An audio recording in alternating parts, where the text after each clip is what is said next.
Hi, welcome to Bible Study with Friends, where our goal is to show and grow a passion for studying God's Word. And today we're going to be learning about the person of Titus. This is an introduction to the book of Titus, and we're going to be looking at who he is when we come right back.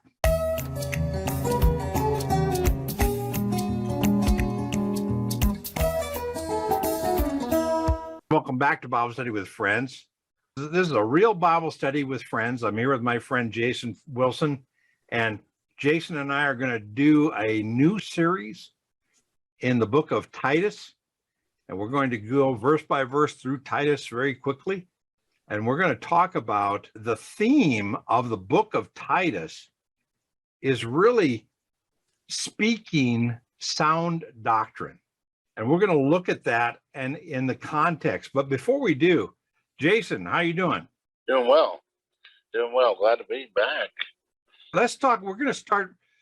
A lot of us would start a Bible study. We'd go right into the Bible study. We'd start looking at, chapter 1, verse, and we'd get right into it. But that really leaves us with some blanks and some questions.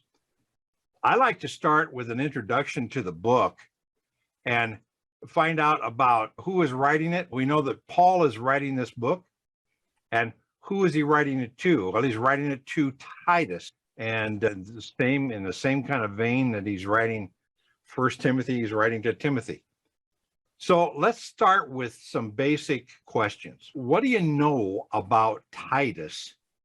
Not the book of Titus, but what do you know about the person of Titus? Can you tell me anything about Titus?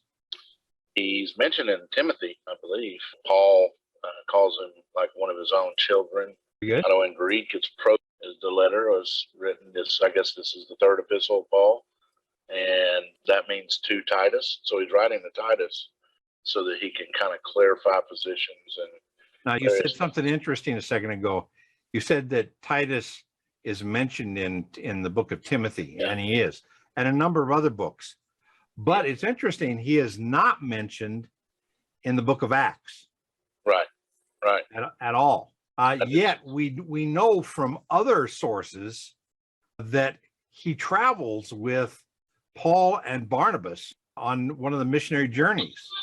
So he's there, but he is so far behind the scenes that he's not mentioned by name. But let me show you what I did, Jason, just to start this question. Now, we can go to a couple of sources. If we want to find out who was Titus or what about Titus, the worst thing you can do is go to Google and Google Titus. Yeah. Now, you're going to get some information, but it's not always biblical information. No. It's going to be from a secular point of view. If you're looking to find out about Titus from what the Bible says about Titus, you need to use the Bible as a resource. And how we do that is we would start with a Bible dictionary, and we might also find a Bible handbook. Now, in a Bible handbook, that kind of gives you a summation of the books. So it would say, this is the book of Titus. This would be about when it's written, who wrote it, and who he wrote it to. And very often in a Bible handbook, it would give you a background of who Titus was. The other place to go is in a Bible dictionary, and you look up under Titus, and you're going to get a lot more information. Now, let me show you what this can look like in your Bible. Now, here's the very first page of my book of Titus. This is an introduction to the book. This is like what you'd get in a Bible handbook, right, Jason? Yes, sir. All right. Now, it tells us a couple things. This is written to Titus between 62 and 67 AD. This is the period where Paul has been in prison in Rome the first time, and then he's released for a short time. And this is during that release period before he's rearrested and taken back and ultimately dies for the faith. So this is written between 62 and 67 during that same period. It is exactly the same time that First Timothy is written, okay? So he's writing to his young men. He's writing to Timothy, the young pastor, and he's writing to Titus, the young pastor. Now, in looking up at what we see about him, he is a Gentile. One of the things I like about Titus is he is us. You and I, Jason, are not Jewish believers. We are Gentiles. And we know that Titus was a Gentile and he was not circumcised. In Galatians chapter 2, verse 3, he was not a circumcised believer. Now, what that means is he had not converted to Judaism, been circumcised as a Jew. So he's a Gentile who went right from being a Gentile non-believer to being a Gentile Christian. But he's either led to Christ or he is significantly discipled. Paul uses the term my true child when he's talking about Titus. In Titus chapter 1, verse 4 and 4, he calls Titus his true child. He calls Timothy his true child. And we know that Timothy became a Christian through his grandmother and his mother. So Paul discipled Timothy. And perhaps because he significantly discipled Timothy and Titus, he considers them his spiritual children. So whether he led Titus to the Lord or whether he just significantly discipled Titus, we're not sure. But either way, he considers Titus a part of his spiritual family, right?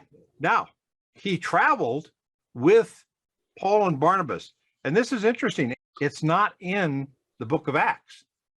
But flip over real quick to Galatians chapter 2, verse 1. Then after an interval of 14 years, I went up again to Jerusalem with Barnabas, taking Titus along also.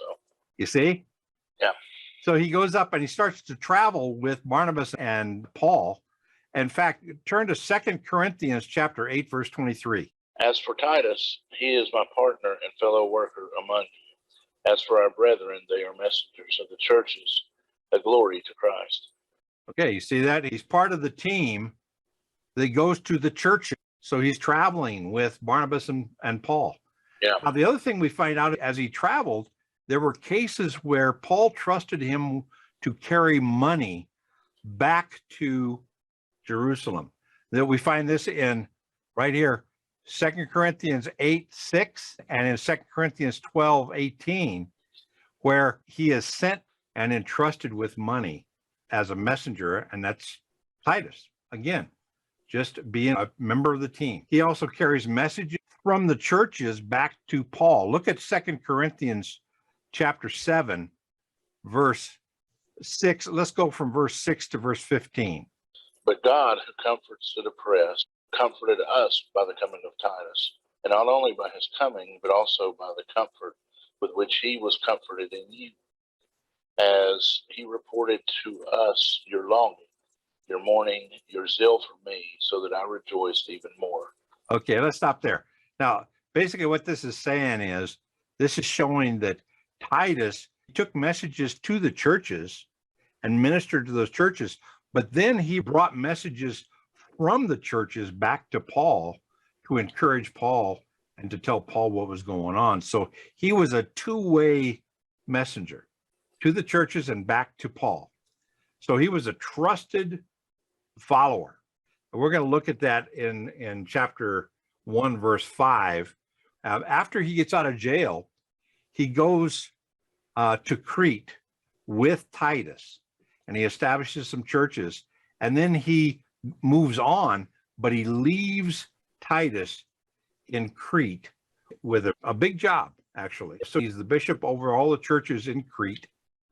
And then later he is sent to Dalmatia in 2 Timothy chapter 4, verse 10. We don't have to turn to it, but he's sent to this area of Illyrium. Is an area of Yugoslavia, and it's near the Adriatic Sea. So it's very interesting, this place where he ultimately ends up after Crete. Now, there's one last question I want to talk to, and that is about why Crete? Why all of a sudden does Crete? Now, the first time he is arrested, Paul is taken to Rome. And as he's going on the journey by ship, and as he's going on the journey, they sail past Crete. And Paul, led by the Holy Spirit, says, hey guys, winter is coming and there are storms, we ought to stop in Crete and winter there.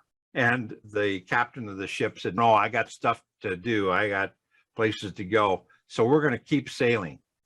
And he sails on past Crete, and they hit a huge storm. And in the middle of the storm, basically, Paul says, I told you so. We shouldn't have gone. We should have stayed in Crete. But he goes shipwrecked on the island of Malta, just south of Italy. And anyway, that is all recorded in Acts chapter 27, verse 9 and verse 21, and in Acts 28, verse 1, where he sails past Crete, but he always wanted to go back to Crete. And he finally goes back to Crete and starts these churches, and then he leaves Titus there to do some work. And we'll talk about that when we come. Listen, thank you for watching. Hope this has been a blessing to you. And I want to give you this overview of who the person of Titus was. We'll talk more about this when we come back next time. And until then, God bless you.